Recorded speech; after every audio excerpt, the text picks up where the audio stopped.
by lack of knowledge. Kaya po, madaling mawasa ang Kristiyano. Madali po siyang mahulog sa bitag ng kaaway. At alam po natin na ang kaaway po, ang Diablo po mismo, ano po ba ang tayo rin ng Diablo yan? Hatakin tayo. Amen. Amen. Isama niya tayo.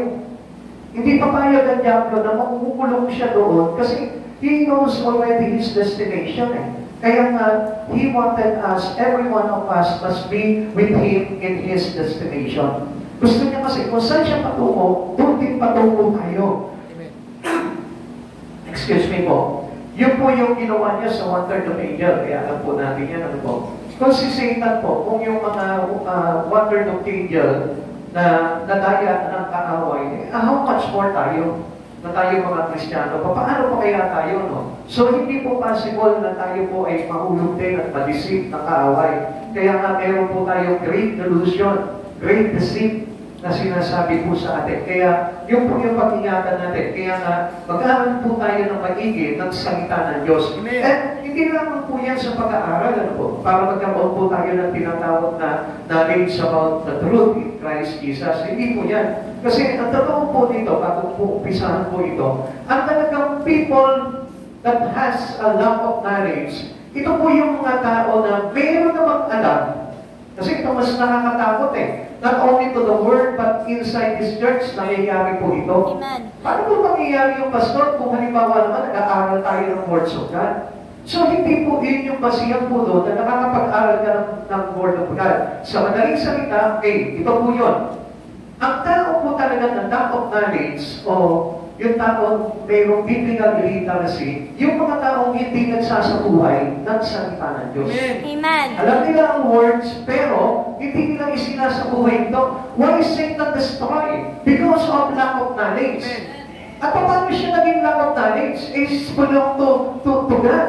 Natatandaan po ba natin na he is a worshiper of God? Amen. He is Lucifer, the worshiper of God. Amen. So meaning, if you are the worshiper of God, medyo alam mo yung words. Amen. Alam mo talaga yung words ng Lord. Kaya nga, hindi natin madadayan ang kaaway. Amen. He's so crafty. Ang pagkakapat lang natin yan, yung ating endurance pagdating sa Panginoon. Kaya nga, mas mainam na kahit na po hindi gusto yung kaalaman natin sa Word of God, kailangan lamang na tayo po yung masapagan na sa Panginoon. So meaning, sapat na mayroon ka Diyos sa buhay mo at hindi mo nabibitawan ang Diyos sa buhay mo. Okay? Let's go. Punta po tayo sa pag-aaral po natin. The greatest problems of Christian churches is lack of knowledge. Pakisabi, lack of knowledge. Lack of knowledge. Sabihin mo sa katabi mo, hindi pa gusto ang kaalaman ko. Hindi pa gusto ang kaalaman ko. Okay, bakit po? Masasabi natin, so ako, araw-araw, nag-aaral ako, nag-devotion ako, hawak ko palagi yung Bible ko. Then I tell you, you still lack of knowledge. Bakit po kaya? Kasi pag nakita na ng Lord, na ipinamumuhay mo na talaga yung Bible, pinamumuhay mo na yung salita ng Diyos, diyan pumapasok yung karunungan ng Lord. That was the beginning of our knowledge in God. Doon pa lamang mag-uumpisa yun, hindi doon sa pagbabasa mo ng Biblia, hindi sa pakikinig pa lamang ng salita na i-start yun, kundi how you apply it into your life. Amen. Doon nag-uumpisa yung knowledge. Amen. Kasi ano yung mga napag-aralan mo kung hindi mo gagamitin? So meaning, hindi mo magiging knowledge yun. At magkukos pa sa iyo yun, ito destroy. Amen. Kaya lagi po natin tandaan na mahalaga po dito yung pagsasabuhay. Kaya nga, mainam po na ang buhay natin nakapigit po talaga sa Panginoon. A growing problem is one of biblical illiteracy. Ito po yung tinatawag na kawalan ng kaalaman pagdating sa words of God. Not just by those in the Word, but also in the church. Dito mismo. Amen. Kaya kapag tinignan mo yung katabi mo, naku, delikado. Diba? Bakit? Unang-una, hindi pa nga nagbabasa ng Bible yan. Ikalawa, wala pa kang Bible verse yan. Ikatlo, paano niya mag-isa sa pabuhay yung kalooban ng Diyos, yung will of God sa buhay niya? So meaning, itong tao na ito, toward distraction, papunta sa pagkawasak. Amen. Hindi ba parang, sabihin po natin na nakakatakot? Amen. Di ba? Amen. Nakakatakot talaga yung magiging kalagayan ng isang tao na wala po talagang interest na ipabuhay yung salita ng Diyos. Amen. Sapagkat yung salita ng Diyos, it is against the light in the Word. Amen. Kaya nga mapapasingin natin, kung piplis natin yung sarili natin, bakit wala naman ako masamang ginagawa?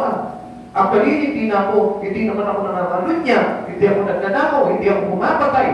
Yung mga bagay ngayon, nakikita natin, hindi natin ginagawa. Pero ang tanong dito, ipinapamukay mo ba ang salita ng Diyos? Amen? Amen. So, pansinin po natin mabuti yun. Sino po dito yung nagsasabi na pinapamuhay niya na yung salita ng Diyos? Then I tell you, kung pinapamuhay mo na yung salita ng Diyos, wala ka na magiging balakid pagdating sa iyong paglilingkod sa Panginoon. So, wala ka na limitation, wala ka na reservation, and nothing can hinder you to work with God already. Amen. Hindi ka na mapipigilan doon.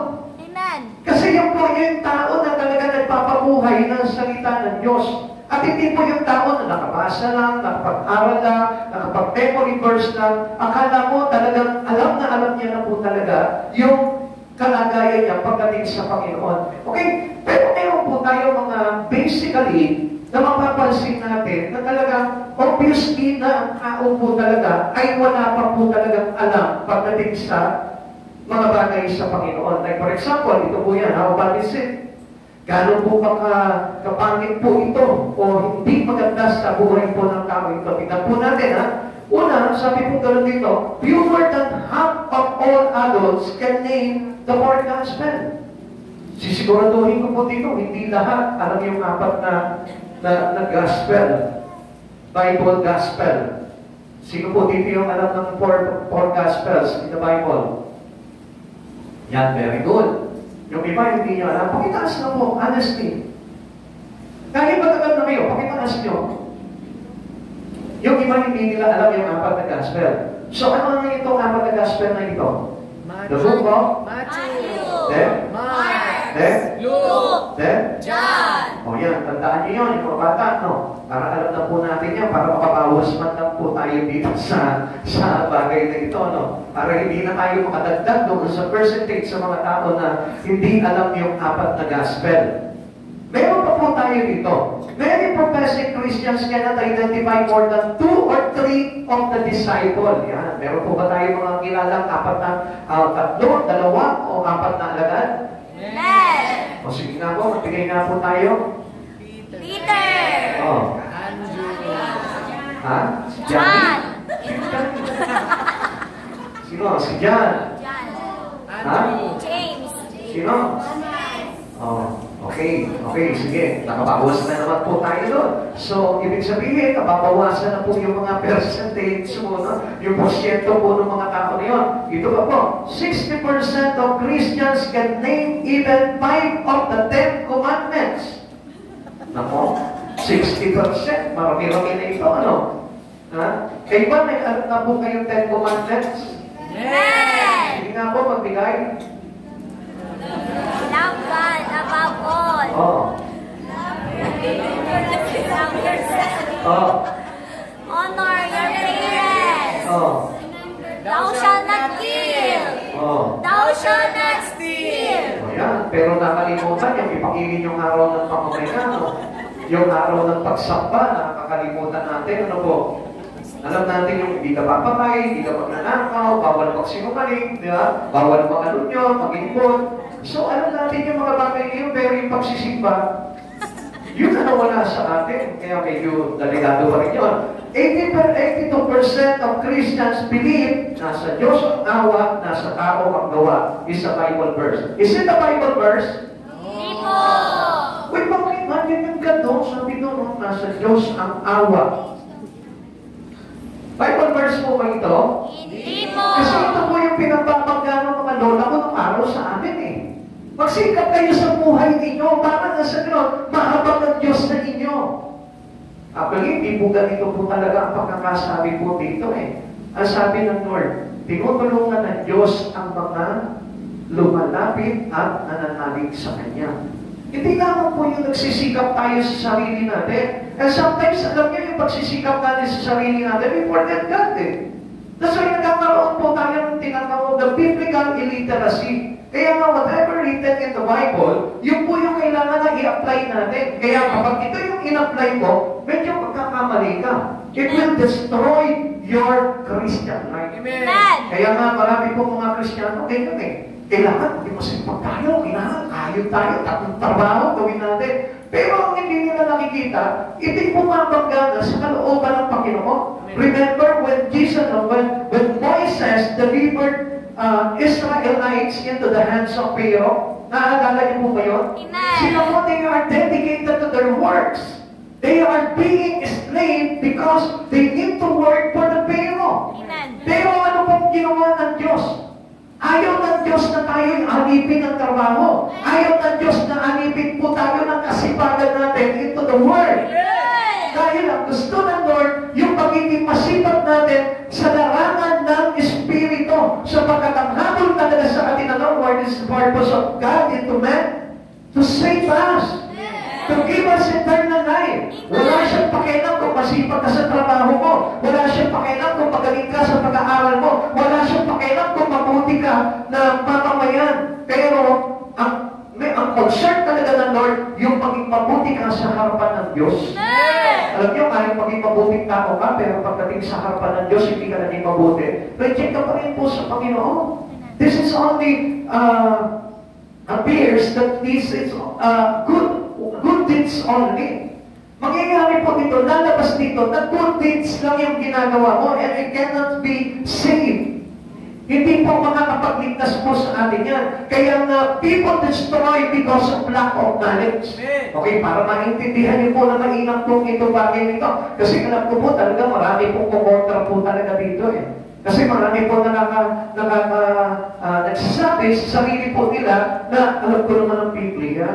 Ginagawa ko naman yung Biblia. Alam niyo po, mga kapatid sa Panginoon, huwag tayo magsalita ng tapos. Sapagkat it is better to be humble to the Lord rather than we be proud of ourselves. Kasi marami po, alam po, sabi po ng Panginoon, He opposes the proud and He gives favor to the humble. So, sa madaling salita, hindi po namin pwede sabihin na, magaling na ako sa Bible, alam ko na lahat ng mga verse sa Bible, kahit tanongin ako ni Pastor, alam ko yan. Pwede kong i-recite yan. Mga kapatid sa Panginoon, kailangan ipabuhay mo ang Biblia. We need the manifestations of Jesus Christ in our life. Biblical literacy is like a poison wreaking havoc in the lives of individuals, in our church, and in our community. Ito po, ang laki po ng epekto po nito sa bawat isa sa atin, sa church, at sa komunidad po natin. Okay, yan po yung pag-aaralan po natin. The effects of biblical illiteracy. Ano po kaya yung epekto po nito pagdating po sa isang individual? Tignan po natin. God's people have always been destroyed by lack of knowledge. Halos lahat karamihan nalaglag.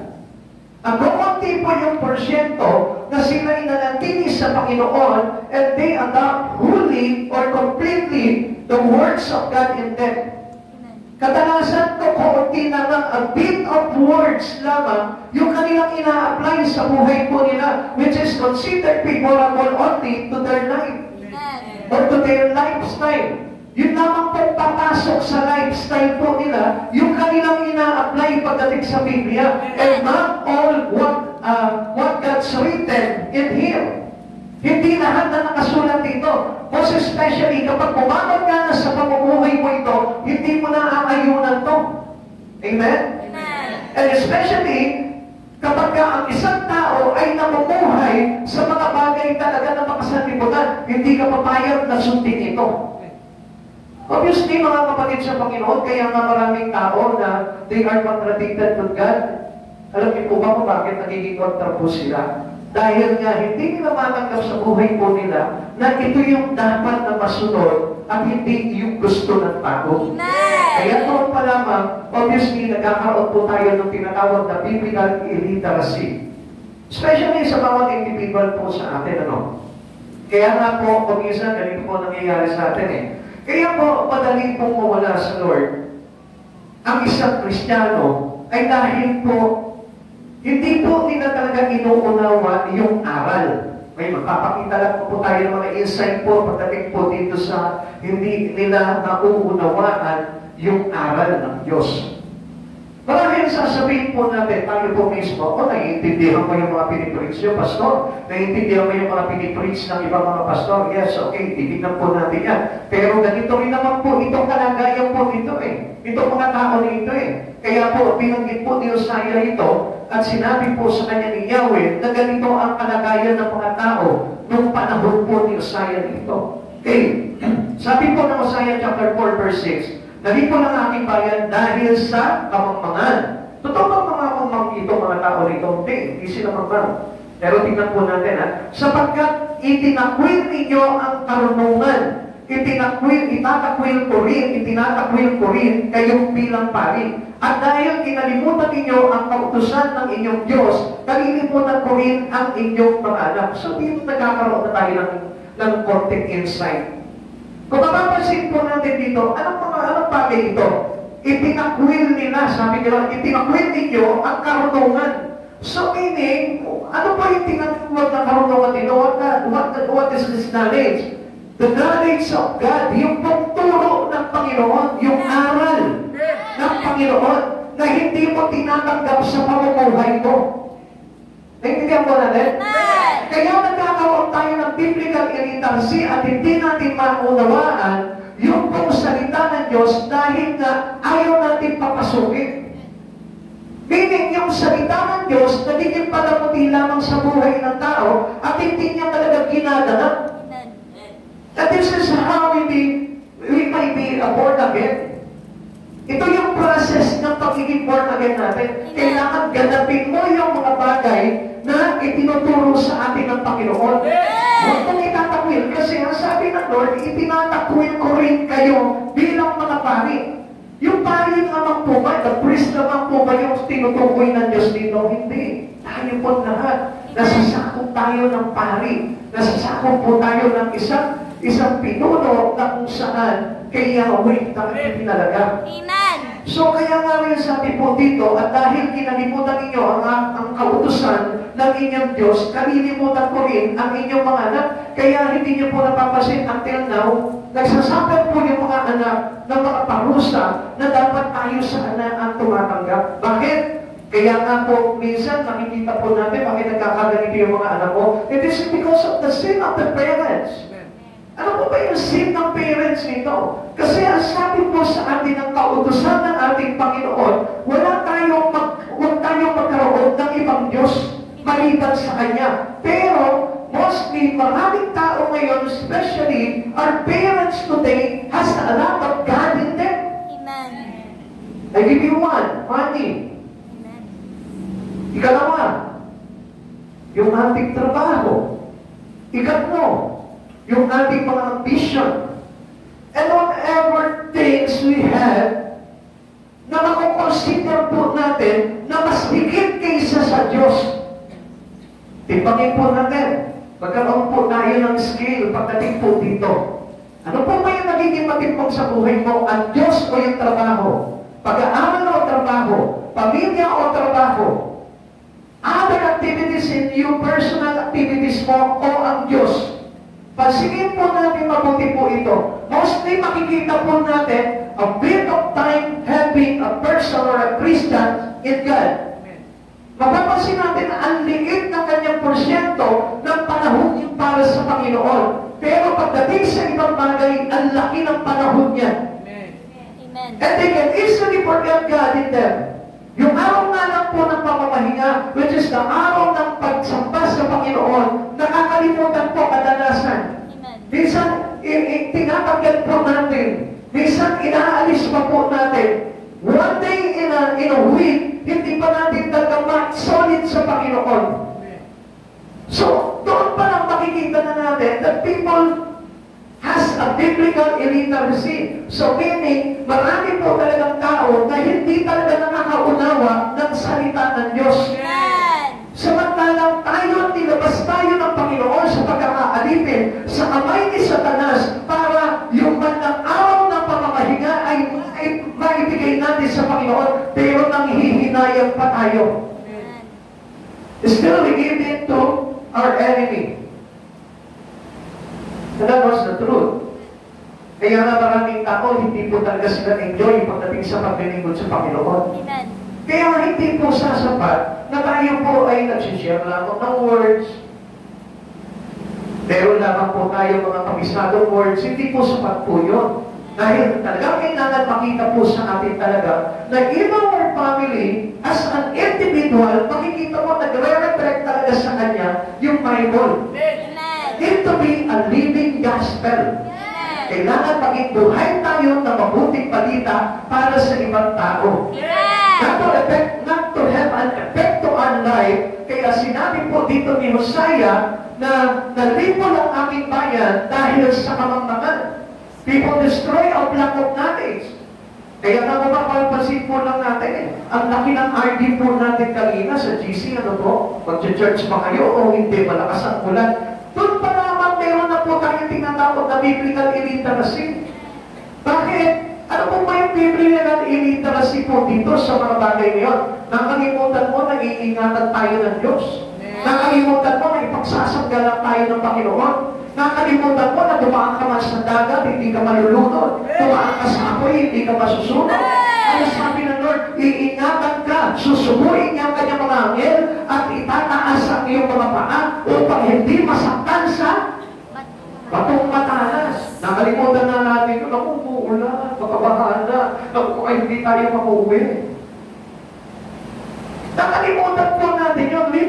We can easily forget the words of God on us. Nakalimutan natin yun na kaya pala akong pagpalain ng Lord. Na kahit pala hindi ako magtrabaho, basta faithful ako, basta tapat ako sa Panginoon, hindi pala ako gugutumin ng Lord. And somehow, many Christians today fighting back with God. Sa paanong paraan? Itinay nila yung kakayanan ng Diyos rather than ini-insist nila yung gusto nila na mangyari. And then, pinipipon nila sa sarili nila yung mga bagay lamang na gusto nila. Mga kapatid sa Panginoon, it is a part of biblical illiteracy. Amen. That Christians toward destruction, kaya nga mawawasan po yun. Okay, tignan po natin ang ibig sabihin po nito. Kung ipapaliwanag po natin yung Hosea chapter 4 verse 6, ang sabi po dito, Hosea chapter 4 verse 6 is saying that at a certain time, there was no knowledge of God in Israel. Tinutukoy nila ng mga panahon na yun, wala raw pong kaalaman, kaunawaan, itong mga tao na ito. Pero yung po ba talaga ang totoo nun? Okay, minsan mga kapatid sa Panginoon, para na siguro maintindihan nyo na akala po natin, meron po tayong Bible, binabasa natin ito, kinakabisado natin, akala po natin ganap na meron na po tayong kaalaman. Okay, tingnan po natin. Ang totoo po yan ganito.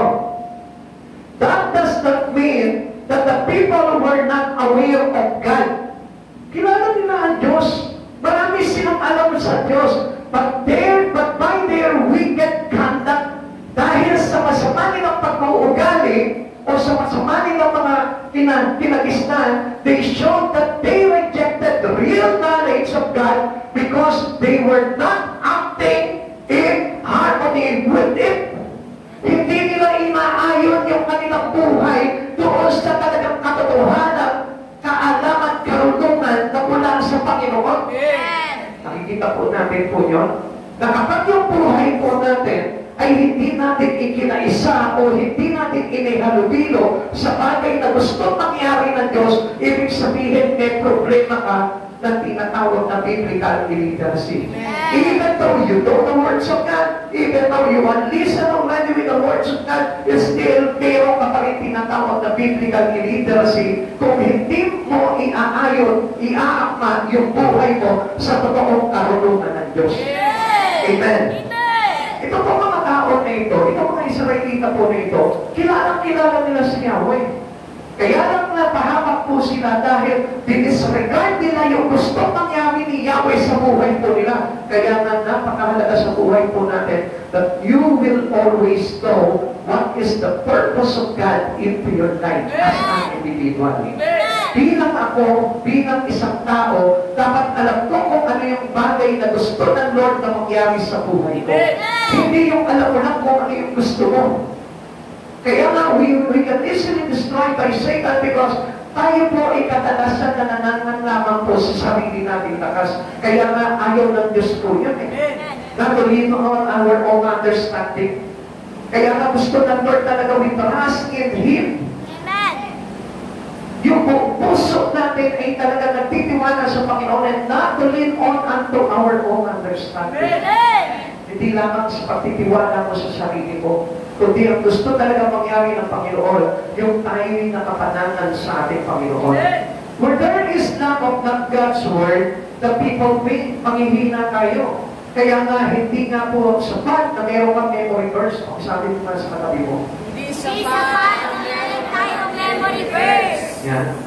Kaya hindi niya mapapansin, kung ito po ay hindi totoo, listen, let us prove this, no? Maglagay po tayo ng parang katibayan kung bakit ganito. Bakit maraming tao, maraming Kristiyano, they already studying their Bible, they studying their scripture, but still, nawawala pa rin sa Lord. If they have already the knowledge from God, pero bakit natitisip pa rin po sila? Bakit nawawala pa rin sila sa Lord? Bakit pa rin sila bakit tumatalikod sa Panginoon? Why? Because there is lack of God's Word. Kaya sila pinanghihinaan, kaya sila nanlulupaypay, kaya sila nanlalamig, kaya sila madaling na itataboy ng kaaway. It is because of lack of God's Word. Amen. So, ang pagkakaalam ko naman sa sarili ko, napapasa ko ng Biblia. Ang pagkakaalam ko sa sarili ko, nagme-memory verse ako. Ang pagkakaalam ko sa sarili ko, nagde-devotion ako. Pero hindi po yun ang sapat po nun. If you have truly has a God's Word in your heart, ito yung magpapatatag sa'yo. This will make you endure into Christ Jesus.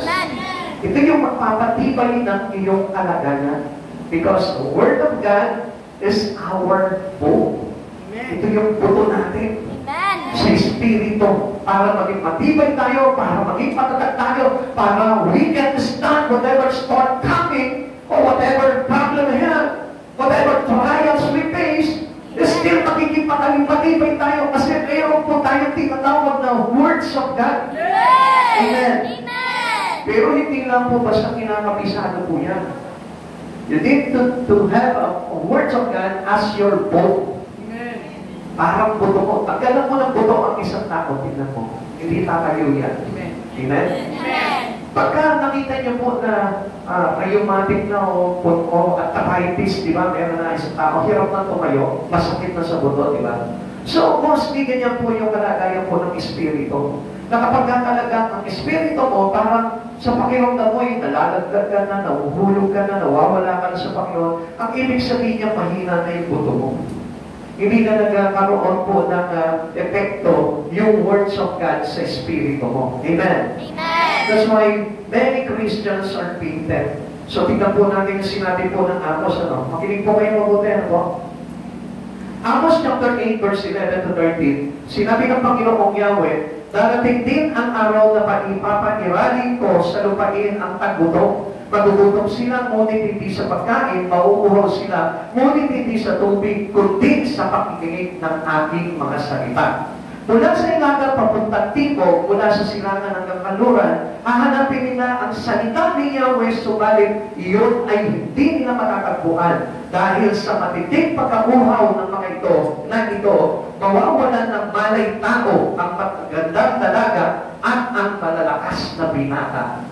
Whoever you are, pag nawalan ka ng interest sa words of God, ay dahil darating yung panahon na magugutom ka, bubutungin ka, uuhawin ka sa salita ng Diyos at pagdating ng araw na yun, hindi na mo na masusumpungan ang salita ng Diyos. Ano ba yung tinutukoy dito? You must have an interest to the Word of God because soon, pagdating ni Jesus, He is the Word of God. You cannot seek Him. We cannot find Jesus in us. Hindi mo masusumpungan si Jesus dahil ngayon pa lang na walang ka ng interest sa salita ng Diyos. Kaya pagdating ni Jesus sa kapanahunan ng kanyang pagbabalik, hindi mo masusumpungan siya kahit nasa harapan mo na. Amen.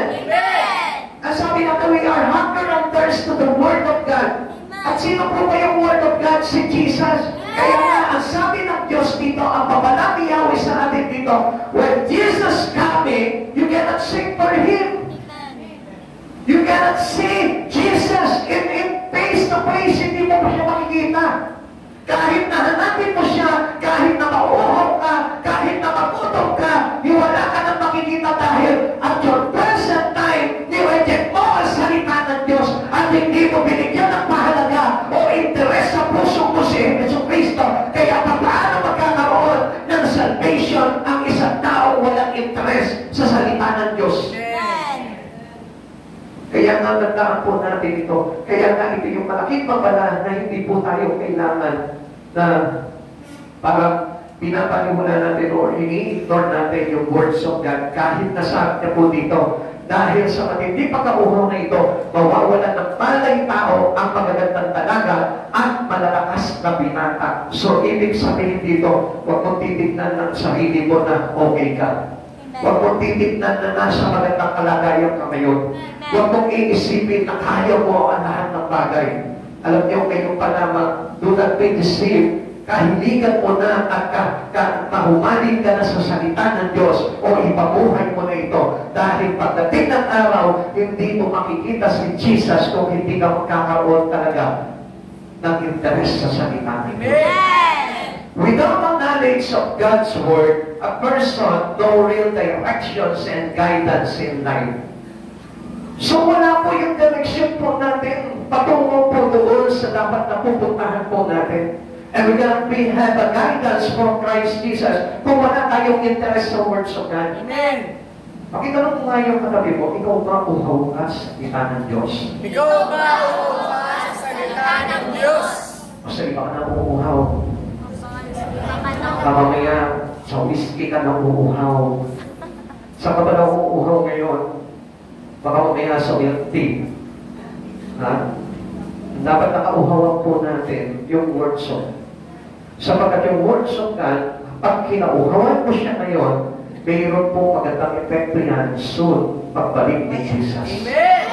Ang tao lamang, mga kapatid sa Panginoon, sabi ni Amos, pagdating ni Jesucristo, ang mga makita lamang makakasumpong sa Kanya, yung mga taong uhaw na uhaw magsapabuhay ng salita ng Diyos. Amen! But those people and those Christians who neglected already the words of God in them, huwag nang umasa na pagdating ng Panginoon ay talagang masumpungan pa nila si Jesus. Amen. Kaya nga there is no real direction and guidance in life. Wala na. Kaya nga nakakapangilabot na hindi po natin gawin po talaga yung mga bagay na pinapakita po sa atin ng Panginoon. Bakit? Ba't mawawalan tayo ng direksyon? Kaya nga sabi po ng awit 119 verse 105, sabi na may isang takmaraw sa nasa aking at ay patnubay, liwanag na tumatanglaw sa nagastrok na panganan. So this is the lamp of our feet and the light of our path. So kung walang walaga sa iyo, yung pong salita ng Diyos, we cannot see the way towards Christ Jesus. How can we see Jesus? Paano mo makikita si Jesus kung ikaw mismo wala po iyong liwanag sa buhay mo na tumatanglaw sa atin patungo kay Jesus? Kaya mga kapatid sa Panginoon, pag-isip ka na itong mga panahon na ito sapagkat we have the shortest time already. Itong time na ito, itong panahon na ito has a shortest time for every Christian. Dahil malapit na po talaga dumating ang Panginoon. Kaya na tayo po mismo as a Christian, hindi pa rin natin pinapamuhay po talaga yung salita ng Diyos. I tell you, ang laking bagay na mawawala sa iyo pagdating ng araw. Amen. Ikalawa, tignan po natin yung epekto po dito sa churches, bilang sa atin or sabihin natin sa iglesia. Ang sabi po dito, when you build your church, you build your spirit. Okay, doon muna tayo sa literal na church po muna tayo. Kapag ikaw, nahihilig ka na magtayo o magtatag ng iglesia, and you won't be a destructor of your church.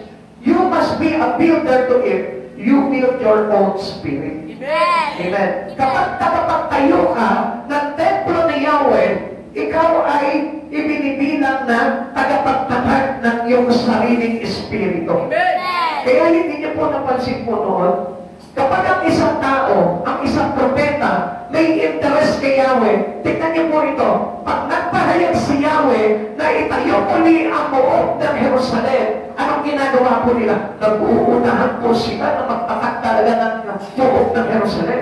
Nakita niyo po sila ni Nehemiah? Amen? Si Nehemiah, nagpapalitaan niya na hindi pa nakatayo yung buong ng Jerusalem. Until that time, naiyak po itong si Nehemiah. Nagkaroon siya ng passion to build that Jerusalem wall. Kaya anong ginawa niya? Nakiusap siya sa hari. Iniwanan niya yung trabaho niya sa hari and then asked permission to the king to rebuild the wall of Jerusalem.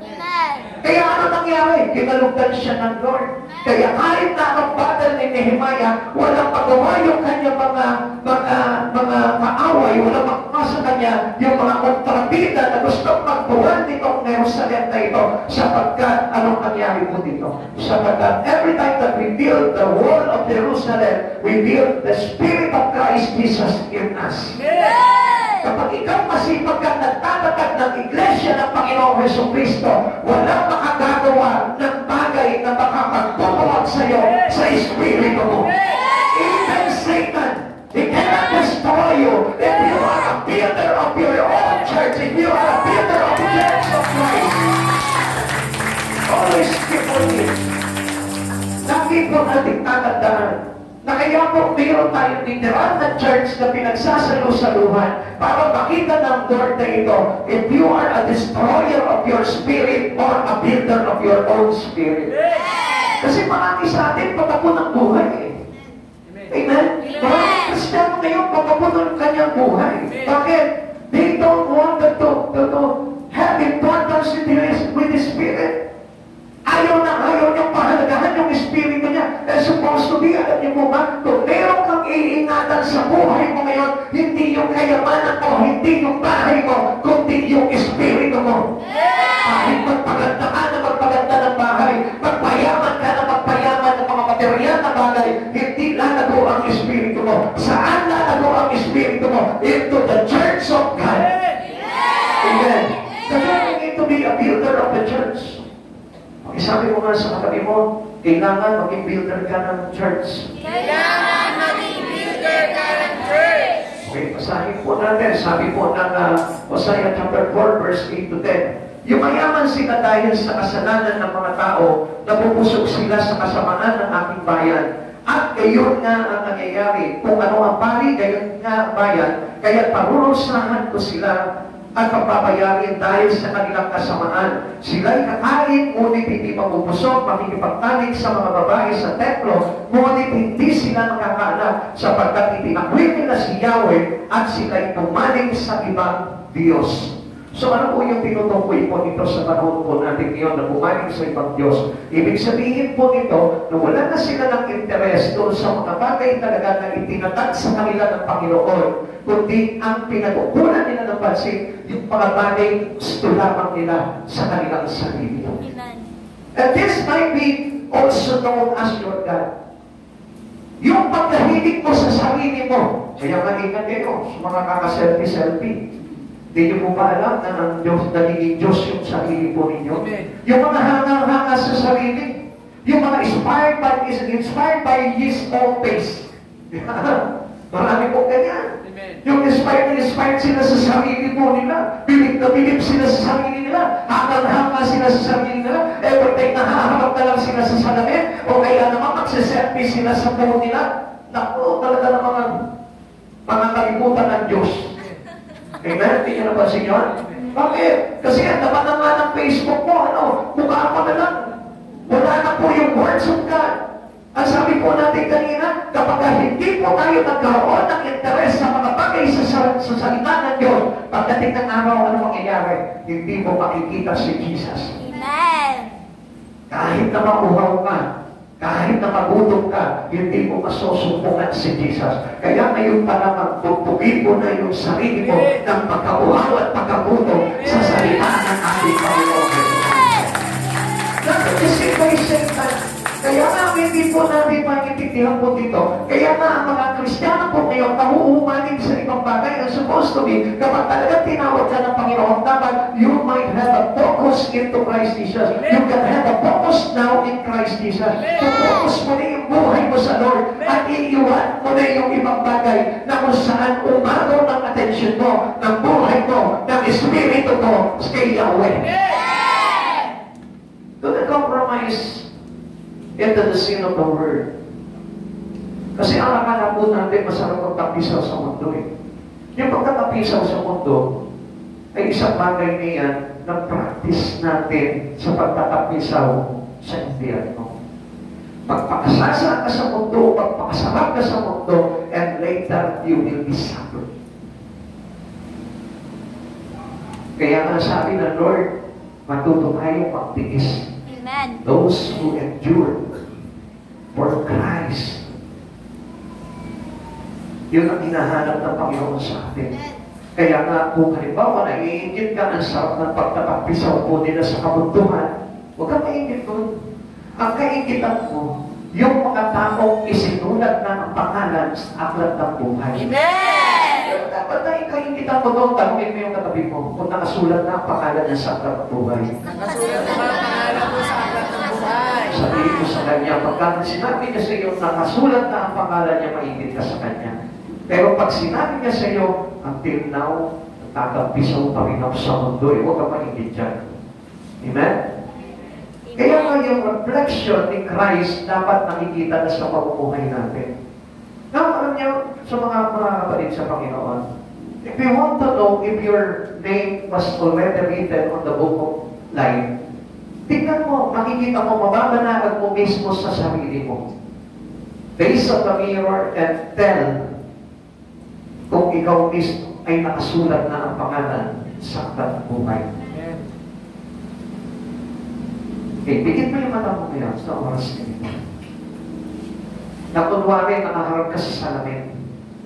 At sabihin mo ngayon, hanapin mo sa aklat ng buhay yung pangalan mo. Sige na, tigat na, baka sumobra yung pangalan mo. Para mamaya, ang dami mo na sinulat doon, mabura man yung isa. Diba? Pero pang isa nakasulat doon. Now, what do you think? Ano sa palagay mo? Nakasulat na ba yung pangalan mo sa aklat ng buhay?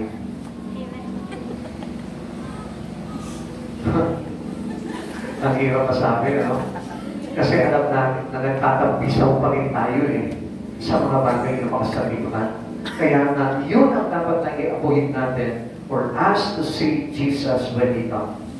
Para pagdating ni Jesus, tayo po ay makakasalubong niya at harap-harapan niya sasabihin sa atin na tayo yung isasama niya. Amen. A lot of churches today compromise their teaching according to the likes of people. Yan, karamihan po yan. Alam niyo, marami po sa panahon po natin yan. Iingatan yung mga tao na makikinig sa kanilang pangangaral. Alam mo, bakit? Kasi natatakot sila, most especially kapag yung isang miyembro ay giver. Hallelujah, praise the Lord. Ano dapat mayaman, ano? Malakas magbigay sa church. Diba? Maraming mga preacher, takot po na sagasaan po yung mga kasalanan po niya. Kaya dyan po nagalit po itong si Yahweh. Kaya sabi niya kay Hosea na aalisin ko kayo bilang mga pari. Bakit? Kasi they are compromising to the likeness of the Word. Kung ano yung gusto ng mundo, kung ano yung gusto ng miyembro, yun lamang yung inaayunan nila.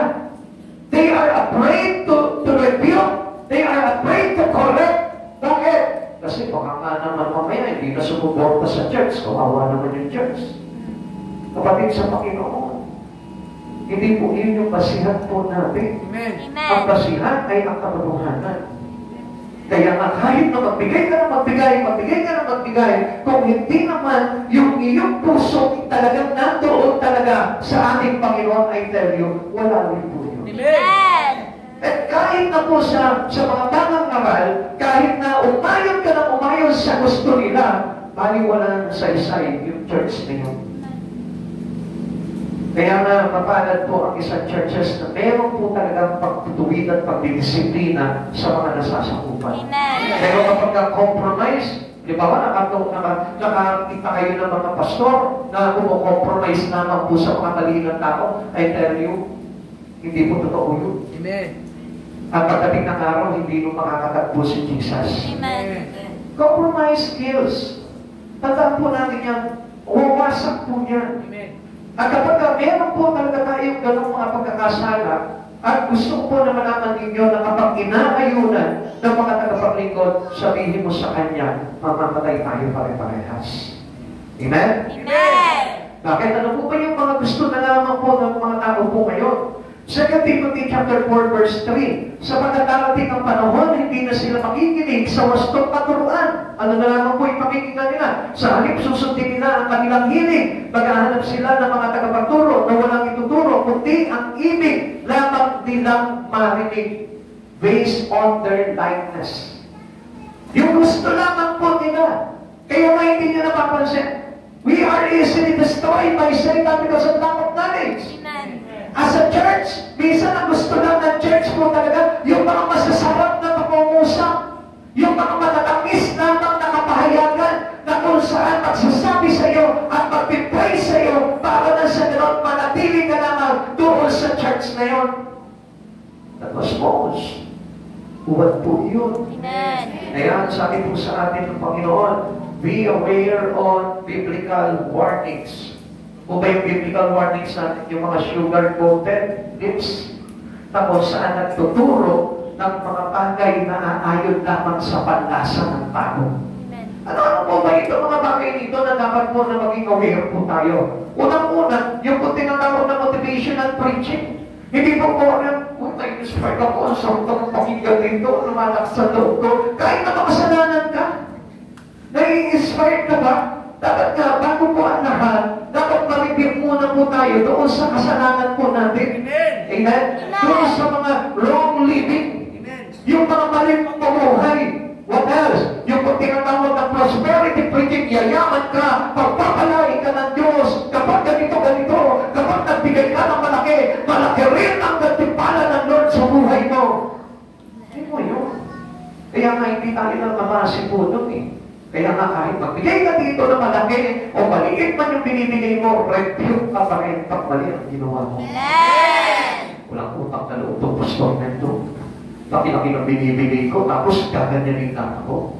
Why? Because the truth will set you free. Amen. Kaya makakapagpalaya, pag nakanaya ka doon ka yayaman. Amen. Amen. Pag hindi ka nakanaya, doon ka maghihirap. Bakit? Kasi susunugin ka sa impyerno. Amen. Diba? Kapag tumanggap ka ng katotohanan, nandun ka sa langit, nandun ka sa kaharian ng Diyos, mayaman ka. Amen. Amen. Ano ba? Yung tinatawag na self-will or hierarchic preaching, yung nakasanay, yung parang sa sarili niya lamang pong kapangaralan. Amen. Amen. Amen. Amen. Gusto niyo ba yung gano'n? Yung halimbawa sabihin ko sa inyo, maliligtas kayo kapag ka nagpariban kayo ng buhok. Sige ba yun? At kapag ka nag-worship kayo, iwag-wag yung buhok niyo nagkapaganyan-ganyan, okay na, maliligtas na kayo. So yung mga heretical teaching, na kung basihan po sa Biblia, kailangan po nakabase tayo sa Biblia. Kaya nga, matuto po tayo na magbasa ng Biblia para na sa ganun, alam po natin kung ano yung bagay na talagang totoong aral. Amen? Amen. Kaya nga tayo na nagalit po sa katotohanan eh. Bakit? Ayaw nyo kasi magbasa ng Biblia eh. Minsan po, buklat ka lang ganun, nabasa mo lang yung isang pahina po, isang verse po dito. Timoteo, pakalinganan mo, ang ipinagkatiwala sa iyo ng Lord. Uy, ang kayamanan ko raw. Diba? Ay, ako pala si Timoteo. Sabi ng Lord, ingatan ko. Sabi niya kasi dito sa 1 Timothy chapter 6, verse 20, Timoteo, pakalinganan mo ang ipinagkatiwala sa iyo ng Diyos. Iwasan mo ang mga usapang pinakalulugod sa Diyos. Diba? Minsan yung parang ibinabasi naman po natin sa gusto na naman po natin mangyari. Hindi na po yun doon sa mga bagay talaga na po. Ano po ba yung ibig sabihin ng kapahayagan ng Diyos na yun? Amen? Amen. And what else? Yung tinatawag na comfort-nice preaching. Yung baka pagkakalibawa, nakikita ka na nasasaktan na. Di ba? Ikakabig niya na ngayon, ito-twist niya na ngayon yung kanyang preaching. Mga kapatid sa Panginoon, binabawi ko na yung mga masasakit na nasabi ko sa inyo. Kasi delikado na yung church eh. Kung wala na ito, wala na bang tatalis, wala na bang umugari. Di ba? Kahit hindi naman nagtatides, nawawala pa rin. Parehas lang eh. Di ba? Mag-tides ka o hindi, mawawala rin yan pag na-rebuke mo eh. Amen? Amen? Kaya nga, ang dapat mong ingatan doon. Ingatan mo yung pangangaral ng salita ng Diyos. Ingatan mo yung pagtanggap ng katotohanan para na sa ganon, magbunga sa atin ng hindi pagkawasan. Amen? Kaya nga marami pong mga Kristiyano po ngayon eh. Iniiwanan na lamang po yung church nila. Bakit? Kasi na hindi nila matanggap yung katotohanan. And they insist their own. Yung sarili lamang po yung pinipilit nila na hindi nila maintindihan. Bakit? Because of lack of knowledge. People destroy because of lack of knowledge.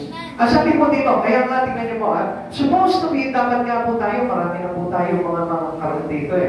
Pero bakit hindi po nangyayari yun? Kasi until now, gusto pa rin natin yung mga sugar-coated preaching. Yung pa rin po yung gusto natin mapakinggan. Kaya ngayon, pagka inayunan mo sila sa gano'n, pag nag-preach din po yan, ano mangyayari? Ganun din. Sugar-coated din. Pero kapag hindi mo sila inayunan, magagalit sa'yo. Sabihin nila, ano pakialam mo? Ito yung way ko. Amen? Okay, tingnan po natin. Ano sabi ko dito? Churches that is for lack of teachers. Teachers are few for lack of knowledge. Kaya kuminsan, hindi po tayo pinapahintulutan ng Panginoon para maging mangangaral because of our way. Our own way. Kaya kailangan na matutunan natin the way of God. Amen. Kung paano po ang Diyos mangaral, kung paano po ang Diyos na magturo, yun po yung kailangan ng way po natin. Kaya na kung mapapansin po natin, every one of us, sabi nyo, nagbabasa kayo ng Bible, nag-aaral kayo ng Biblia, supposed to be dapat mga tagapagturo na po kayo. Pero bakit po hindi mangyari yung mga bagay niyon? Because of lack of something in your heart. At ano ito? Yung katotohanan na dapat natin tayuan pagdating sa pangangaral ng salita ng Diyos. Huwag po tayo mawala ng buto pagdating sa pangangaral. Kailangan may backbone po tayo na kung saan kahit na masakit, basta yun ang katotohanan ipinagbibitiw ng Panginoon sa atin, it is better to deliver that words. Kaysa po, paguhin mo yun, kaysa kabigin mo yun, ikaw ang magkakasana sa Panginoon. Kaya nga alam nyo, most churches today, kulang na kulang po talaga sa mga ngaral. Kaya kung mapapasin po natin, in our church today, ano nangyayari? Hindi ganun lumalago. Bakit? Kulang sa mga ngaral. Pastor, kasi naman ayaw nyo makipag-preach. Paano kayo mag-preach?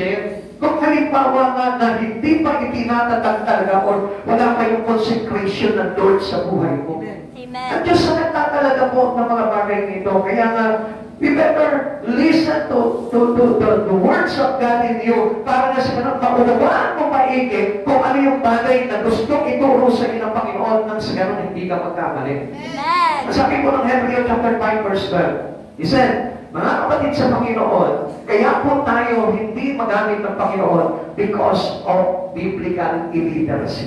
Sabi ko nga po sa inyo, hindi po okay, alam mo ng Bible, okay na, pwede na. Ano po ba yung dapat po talaga? Sabi dito, dapat sana yung mga tagapagturo na kayo, subalit hanggang ngayon, kailangan pa kayong turuan ng mga panimulang aralin na salita ng Diyos. At dapat sana sa inyo'y matigas na pagkain, ngunit hanggang ngayon, gatas pa ang inyong kailangan. So meaning, you're still a baby Christian. Ano kaya yung nakita ng Lord na karakter o attitude ng isang Kristiyano kung bakit sinabi ni Pablo that still you need a build at hindi pa yung solid food? Dahil nakikita niya na mayroon ka pa dito. Dahil nakikita niya na maramdamin ka pa. Dahil nakikita niya na kaya ka mag-compromise. Dahil nakikita niya na hindi mo pa kaya tumayo sa paanan mo. Dahil nakikita niya na hindi pa solid talaga yung puso mo kay Hesus Kristo. And this is only one thing that we must know para na sa ganon, maintindihan natin if we are already a matured Christian and willing to be equipped by God to God, yun po yung kailangan na makita natin. Ikaw ba, Kristiyano ka, madali ka pa rin sa mga loob. Ikaw ba Kristiyano ka, nasasaktan ka pa rin sa pagtuturo at pagdidisiplina? Ikaw ba Kristiyano ka, gumigewang-gewang pa rin yung estando pagdating sa Lord? Then I tell you, you still need the milk. Gatas pa rin ang kailangan mo. So meaning, kailangan mo pa rin ng tagapagturo. Kailangan mo pa rin ng gabay. Kailangan mo pa rin ng taga-angkay. Kaya yun yung dapat nakikita po natin dito. Kung bakit ang Diyos hindi po talaga nagpag-prosper ng isang church kapag kulang po talaga ng pangangaral. Kaya nga po kung minsan no? Marami po sa atin, di ba? Like, for example, to this church, marami na po nag-preach po dito. Kaya lang, hindi po nila naiintindihan po dito, hindi pa ganap yung kanilang stand pagdating sa Panginoon. Possibly, pwede pa rin silang umataas. Possibly, pwede pa rin nilang i-turn down yung kanilang calling pagdating sa Lord. And still, you're a baby. Dapat talaga, kapag ikaw talaga, ganap na maglilingkod ka na at manangaral na ng Lord, you stand even though you hurt, you stand even though you suffer, you stand even though you get a lot of trials in life. At you have a choice to choose God in your life. Yung pag talagang pipiliin mo na Lord sa buhay mo, paano kung halimbawa, dumating yung pagkakataon na ganito, napapiliin ka ng Panginoon, ano kaya yung pipiliin mo? Ang Diyos ba talaga ang pipiliin mo or sino? Kaya nga sabi po ng Biblia, kung bigyan ka ng kaloob na pangangaral, mangaral ka ng buong sikat. Ano ba ibig sabihin yung pagsikapan mo yung calling ng Lord? Because this is how we consecrated by God into this task. Malaman po natin yun. Halimbawa, pangangaral talaga ng salita ng Diyos, focus ka ito preaching. Pagpapastor, focus ka ito pastoring. Yun ang kailangan po natin, yun yung sinabi po ng Biblia eh. Kung meron ka kakayanan na magturo ka. Amen. Kaya lang mga kapatid sa Panginoon, marami po mga Kristiyano ngayon still half-hearted. Hindi niya pa rin alam kung ano talaga yung gusto niya. Ito na ba talaga yung buhay ko, pangangaral ng words of God, o gusto ko pa maging negosyante?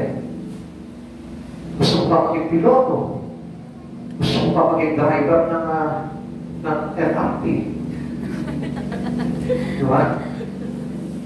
Di natin alam kung ano pa yung gusto natin. Kaya nga, once you have a calling from the Lord, choose God. Amen. If you choose God in your life, you choose life. Amen. You choose eternity. Amen. At tandaan po natin yan, hindi tayo pwede maging baby. Sapagkat ang baby, hindi niya pa alam kung anong gusto niya. Sapagkat ang baby, hindi niya pa kaya umuya ng mga matitigas na pagkain. Kaya pansinin mo, kung ikaw, halimbawa, sa oras nito, nasasaktan ka pa kapag nadediretso ka sa aral ng Diyos, I tell you, dahil tayo.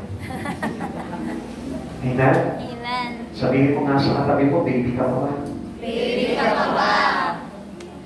Baby lang ang pangalan mo. Pero hindi ka na baby. Amen? Kaya nga mga kapatid sa Panginoon, better listen to the words of God, the truth in God's Word. Kasi hindi naman pwede talaga na halimbawa ang isang baby patayo mangangaral. Kapag na halimbawa may kumontra sa kanya doon sa pangangaral niya, ang gagawin niya? Iiyak na lamang siya. Mga kapatid sa Panginoon, you better know how to stand into the words of God. Amen. Yung tatayuan mo talaga. Amen. At yung hindi ka talaga papatinag sa anumang bagay. Tandaan ko po nung araw noong po sa ministry po ng Boris Sirulo, ito lagi ko po kinukwento sa kanila. Noong po time na po yun, nireview po ako nung ano po doon, nung head po nung ministry po nila noong po sa Broadway. So, sabi gano'n sa akin, ano pinagkakakitaan mo? Sabi ka gano'n. As of now po, wala po akong trabaho because gusto ko po kasi talaga mag-full time pagdating sa Lord. Sabi niya gano'n, ha? Wala kang trabaho? Anong gagawin mo sa pagpapastor? Gagawin mo bread and butter? Sabi niya gano'n. Sabi ko, napag-isip ko, sabi ko, grabe itong mga tao ito, kala ko pa ba naman, ang Holy Spirit dito, church na ito. Pero bakit ganito? Ba't ako tinutulak? Instead na matunasin na mayroong isang tao na mag-full time sa Lord. So, tinanong ko yung nagpento, bakit ganun sila? Di ba? Holy Spirit filled sila. Dapat mas higit na malalim sila. Pinagtawanan ako. Hindi ko naintindihan talaga. Pinag-pray ko po talaga sa Lord. Sabi ko sa Lord, bakit ganito? Siya pa yung umahan lang sa gusto ko na maglingkod sa iyo. Sabi sa akin na, Lord, it is my best. Minsan, gagamitin ko yung tao na kung saan makikita mo na talagang pagamit namin sa Lord at yun pa yung maglalaglag sa iyo para makita ko ang istan mo. Kapatid sa Panginoon, if you are a baby, ikaw mismo, mataturn off ka doon sa batay na mati-discourage ka bakit? Magbihira ang malingkod ng Diyos. Tapos ganito, sila pa yung magpahagdan sa iyo para maglingkod ka. Yeah? Naintindihan niyo mo? Kaya nga po tayo, sometimes, even your pastor can be used to you to rebuke you, to discourage you, to upset you, to turn you down into your spirit. Gagamitin ng Lord yan, maniwala kayo. Para na sa ganun, maging matibay ka at mawala ka na sa magiging baby. Amen. Amen. Churches are led astray by false teachers and false doctrine. Kaya nga, alam niyo po, marami po ngayon ito sa mga panahon po natin ngayon na kung saan nagtuturo ng mga maling aral at nagiging at nagpapakita ng mga hubad na aral pagdating po sa Panginoon. Ang sabi po dito, for how can the ignorant know what is false? Kapag halimbawa, meron po tayong tinatawag na biblical illiteracy, paano mo malalaman kung tama o totoo yung kanyang tinuturo o mali? You cannot know that. Kaya nga, hinangaan po yung mga taga-Berean eh. Bakit ano po ba ito mga taga-Berean po na ito? Yung mga Berean po na ito, kapag nakikinig sila ng salita ng Diyos, pag-uwi nila ng bahay, sinasaliksik nila sa kanilang mga Biblia. Tinitignan nila kung lahat ng mga tinuro sa kanila is appropriated into the words that is written. Pag hindi nila nakita doon, hindi nila i-apply doon sa buhay nila. Pero kapag nakita nila doon at nakita nila totoo talaga, genuine talaga yung pangangaral, isa sa buhay po nila yun. Ganun po yung mga taga-Berean. Kaya nga mga kapatid sa Panginoon, in order to know or in order to have this knowledge, you are better to read always your Bible. Keep reading your Bible. Amen. Kaya nga mga kapatid sa Panginoon, ang totoo po talaga na pakikinig ng salita ng Diyos, nagsasaliksik. Amen. Hindi lang nakikinig ko, nagsasaliksik po talaga. Baka mangyari, halimbawa ako, magsikit ako ng ibang mga bagay na mali pala. Hindi nyo kayo matidistinguish yung mali kong tama ba yun? Kasi pa rin eh. Kasi kapag hinaluan ng words of God, tapos siningitan ng mga mali talaga ng false doctrine po talaga, hindi nyo makikita basta-basta yun eh. Kaya nga, we better to fix your ears. Not only your eyes, but also your ears to the words of preaching. Para na sa ganun, hindi po kayo mawala talaga sa toong aral. E paano kung halimbawa, inaantok-antok ka? Halimbawa, hindi ka nakapokus sa pakikinig mo. Halimbawa, naiiba yung focus mo. Hindi mo alam pala eh, dinadaya ka na. Inihuhulog ka na pala sa impyerno. Dinadagdag ka na pala sa kamalian at sa kasalanan. Paano mo malalaman yung kung hindi ka nakapokus sa word? Kalabipin mo, sabihin mo, nakapakinig ka ba ba? From the beginning of a preaching unto the end, you must fix your ears into the words. Amen. Lagi mo bubuksan yung tenga mo. Huwag kang papayag na iba na yung naririnig mo. Baka mamaya kulisap na yung naririnig mo. Kala mo madaling araw na.